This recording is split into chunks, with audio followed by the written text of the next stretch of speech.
आणि यानंतर खासदार संजय राऊत बोलतायत, पाहूया। साहेब, तुम्ही 2 दिवसापूर्वी ट्विट केलं होतं, नाशिकमध्ये नगर विकास विभागाचा घोटाळा झाल्याचं तुम्ही सांगितलं आणि लवकरच मी त्यावर काही लवकरच 2 दिवसात नाशिक महानगरपालिका हद्दीत नगरविकास खात्याअंतर्गत भूसंपादन घोटाळा, बरं का, भूसंपादन घोटाळा आणि त्यातून झालेले 800 कोटीचे गैरव्यवहार, नाशिकमधल्या आपल्या मर्जीतल्या बिल्डरांवर भूसंपादनाच्या नावाखाली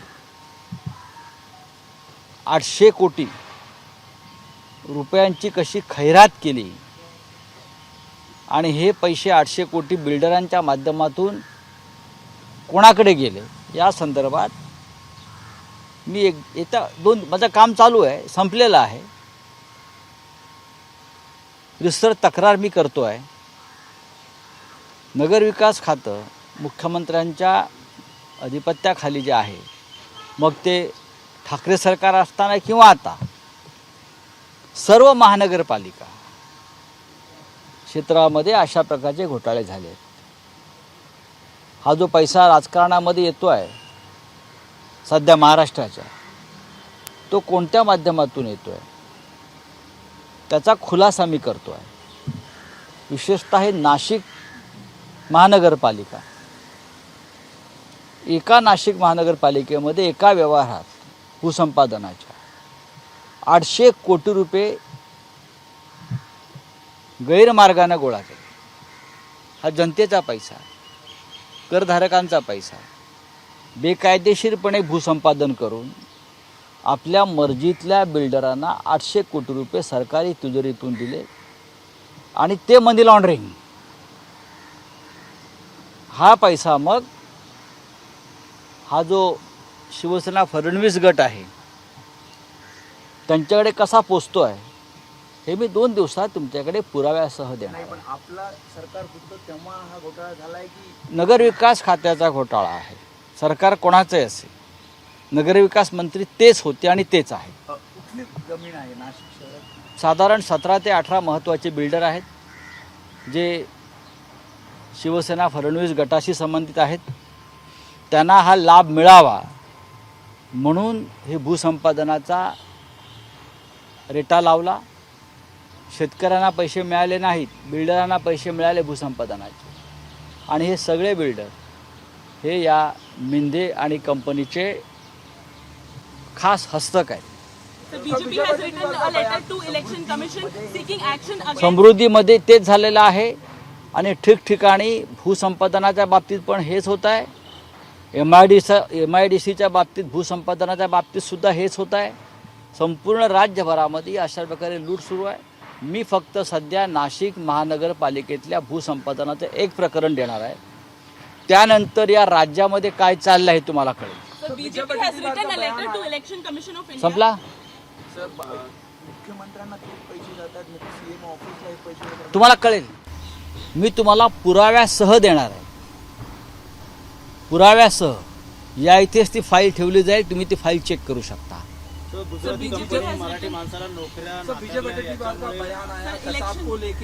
मैं आपसे बात करता हूँ।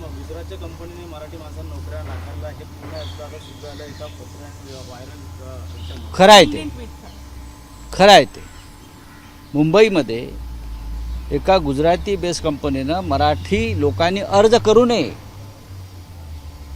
मराठी माणसानं महाराष्ट्रामध्ये अर्ज करू नये अशा प्रकारची भूमिका घेतल्यावर या महाराष्ट्राचं सरकार, मुख्यमंत्री, बरं का, आणि जे म्हणतात आमची शिवसेना खरी, जी शिवसेना मराठी माणसाच्या न्याय्य हक्कासाठी स्थापन झाली, जी शिवसेना मोदी शहानी तोडली याच कारणासाठी की मराठी माणसाचा आवाज राहू नये या महाराष्ट्रात, मुंबईत, आणि ती बुळचट शिवसेना, म्हणजे शिवसेना फडणवीस गट, त्याला मी बुळचट शिवसेना म्हणतो, गांडू शिवसेना फडणवीसांची, ती आयुष्यावर गप्प आहे। हिम्मत असेल तर आवाज द्या, तर आम्ही बघतो काय करायचं ते। काल सुद्धा घाटकोपरमधल्या एका सोसायटीमध्ये जिथे बहुसंख्य गुजराती राहतात, शिवसैनिकांना येण्यापासून रोखलं मराठी आहेत म्हणून. बुलचट शिवसेना काय करते?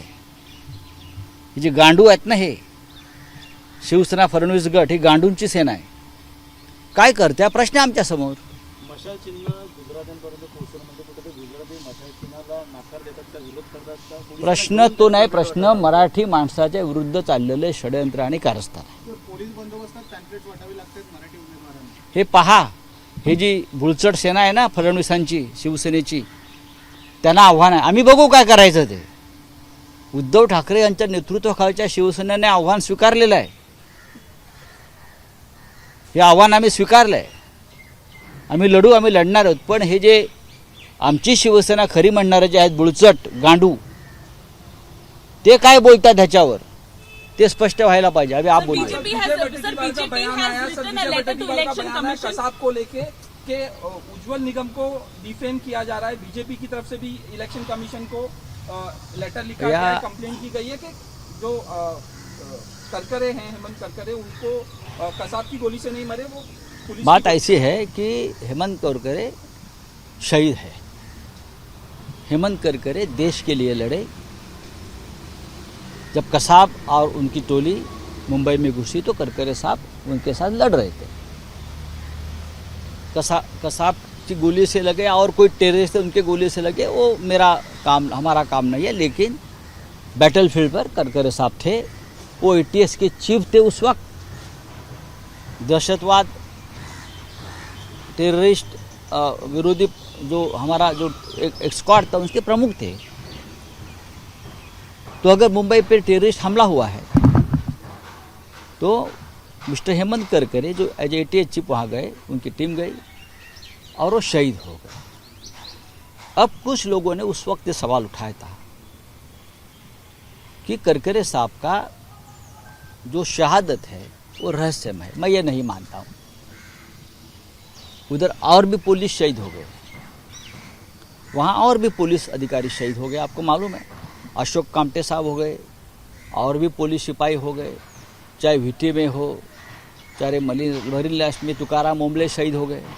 यहाँ करके वो एक बहुत बड़ा युद्ध था देश के दुश्मनों के खिलाफ.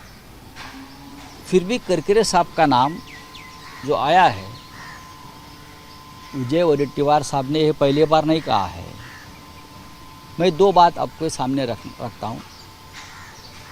उसके बावजूद RSS और करकरे साहब का एक झगड़ा चल रहा था, एक संघर्ष चल रहा था. इसलिए इस प्रकार की बातें आती हैं. ये मेरी राय है व्यक्तिगत. मैं एक पत्रकार हूँ, एडिटर हूँ, लोगों से मेरी बातचीत होती इसलिए कि ATS ने उस वक्त 2 लोगों को पकड़ा था टेररिस्ट एक्टिविटी में, जिसमें साध्वी प्रज्ञा सिंह, आपको मालूम है, और दूसरे कर्नल पुरोहित, जो RSS से जुड़े हुए लोग थे.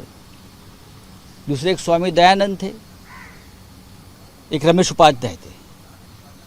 मेरी याद अभी भी वो है. मैं उस केस में उस वक्त स्टडी कर रहा था. मेरे पास बहुत से लोग आते थे, खास करके RSS के लोग आते थे कि ये गलत तरीके से करकरे साहब ने एक्शन लिया है. साध्वी प्रज्ञा सिंह, कर्नल पुरोहित की फैमिली मेरे पास आती थी कि हमारे लोगों को गलत तरीके से मिस्टर करकरे ने फंसाया है और RSS का और उनका एक अंदरूनी संघर्ष चल रहा था. उसकी वजह से मुझे लगता है ये थ्योरी सामने आई है. दूसरी बात, विजय वडेट्टीवार का नाम आप क्यों लेते हो? हु किल्ड करकरे, ये एक किताब आपने पढ़ी होगी जिससे मेरा कोई संबंध नहीं. हु किल्ड करकरे किताब किसने लिखी है? जो हसन मुशर्रफ जो बीजेपी के साथ है, उनके भाई ने लिखी है. ऐसे मुशर्रफ जो उस वक्त IG थे, और वो हसन मुशर्रफ साहब आज बीजेपी के साथ है. तो आप सवाल मुशर्रफ साहब से पूछिए ना, आपके भाई ने किताब क्यों लिखी, आपका क्या संबंध है उससे? और उसमें भी यही थ्योरी है. थ्योरी यही है इसलिए कि करकरे ने कर्नल पुरोहित जो आरएसएस के चहेते रहे हमेशा, साध्वी प्रज्ञा सिंह ठाकुर, उनके ऊपर आरोप था करकरे के ऊपर, उनको टॉर्चर कर रहे हैं। एक शंकराचार्य थे, कोई दयानंद स्वामी, रमेश उपाध्याय, से बहुत से लोगों को अरेस्ट किया था और वो आरएसएस और विश्व हिंदू परिषद के साथ जुड़े हुए थे। इसीलिए आरएसएस की तरफ से ये बार बार ये थ्योरी सामने आई है, लेकिन मैं उसके ऊपर विश्वास नहीं रखता हूँ। वहाँ टेररिस्ट अटैक हो गया और उसमें उनको शहादत हो गई। उज्जवल निगम की वजह से ये सब नाम आया, मुझे मालूम नहीं, क्या कहना चाहते हैं? मैं बात हो सकता है यही हो रहा है। देवेंद्र फडणवीस ने ये सवाल हसन मुश्रीफ जी के जो भाई है, जो आईजी थे उस वक्त, उसने जो किताब लिखी है हु किल्ड करकरे, उनसे ये सवाल मुश्रीफ साहब से पूछना चाहिए। और उस वक्त के आरएसएस के जो कार्यकर्ता थे जो करकरे जी के खिलाफ लगे थे उस वक्त, कर्नल पुरोहित के बारे में, साध्वी प्रज्ञा सिंह, मेजर रमेश उपाध्याय, तो ये बहुत बड़ी स्टोरी है। लेकिन हेमंत करकरे देश के लिए शहीद हुए। सर, विजय वडेट्टीवार ये समय पे इलेक्शंस के मुझे समय पे मालूम, ऐसे स्टेटमेंट छोड़िए, बीजेपी को एज देता है। एक कंपनी ने प्रॉपर मेल किया, लेटर आया है, सामने वायरल हुआ है, क्या कहना चाहते हैं? यहाँ मुंबई महाराष्ट्र में एक गुजरात की कंपनी आती है और बोलती है हमारे कंपनी में मराठी लोग नौकरी के लिए, रोजगार के लिए अप्लाई नहीं कर सकते। ये हिम्मत कैसी होती है? अगर हम गुजरात में गए और कहे कि गुजरात के लोगों ने अप्लाई नहीं करना चाहिए, ये क्या न्याय है? ये कौन सा कानून है? शिवसेना यहाँ अब तक है, शिवसेना फडणवीस ग्रुप जो शिंदे वाली है, मैं उनसे जानना चाहता हूँ। आप असली बोल रहे हैं ना, तो उसके ऊपर आपकी भूमिका क्या है? महाराष्ट्र में मराठी मानुस अप्लाई नहीं करेगा तो और कौन करेगा? गुजरात में गुजराती अप्लाई नहीं करेगा तो कौन करेगा? पंजाब में पंजाबी करेगा। यही हमारा एक कानून है, जहाँ जो रहता है वहाँ उनको रोजगार मिलना चाहिए। लेकिन शिवसेना को इसलिए तोड़ा है कि यहाँ का मराठी मानुस का आवाज़ और ताकत खत्म हो जाए। चलिए, थँक यू। अजिबात नाही, असं नाही आहे। राजाभाऊ वाजे हे 2 लाखाच्या फरकाने आमचे निवडून येत आहेत। काही लोक गेले असतील, जात असतात, 4 जून नंतर त्यांना पश्चाताप होईल। तुम्ही चर्चा केली होती शेवटपर्यंत? नक्कीच विजय करंजकर हे आमचे जुने जाणते अनुभवी असे कार्यकर्ते पदाधिकारी आहेत। खरं म्हणजे उद्धव ठाकरे मुख्यमंत्री असताना आम्ही त्यांचं नाव राज्यपाल नियुक्त आमदारांच्या यादीत पाठवलं होतं ना, न विचारता त्यांना आम्हीच पाठवलं की जुना शिवसैनिक आहे। तेव्हा त्यांनी काय नाही विचारलं, अहो माझं नाव का पाठवता, माझ्यापेक्षा इतर ज्येष्ठ लोक आहेत। होत असतं असं। सर, गणेश नाईक कुटुंबीय कुठे नाराज दिसतात? मला माहित नाही। देवेंद्र फडणवीस त्याची भेट घ्यायला जाणार आहे। वृत्तपत्रामध्ये मुलाखत देताना मुख्यमंत्री असं म्हणतात, उद्धव ठाकरेंनी आपलं मुख्यमंत्रीपद वाचवण्यासाठी 25 आमदार भाजपचे फोडण्याचा एक कट रचला होता। पण खरंच त्यात काय तथ्य नाही। तुम्ही आमचे 40 आमदार का फोडले सांगा ना, त्याच्यावर का बोलत नाही? तुम्ही शरद पवार साहेबांचे 40 आमदार, आमचे 40 आमदार, मी स्वतः शेण खायचं आणि दुसऱ्याच्या तोंडाला वास घ्यायचा।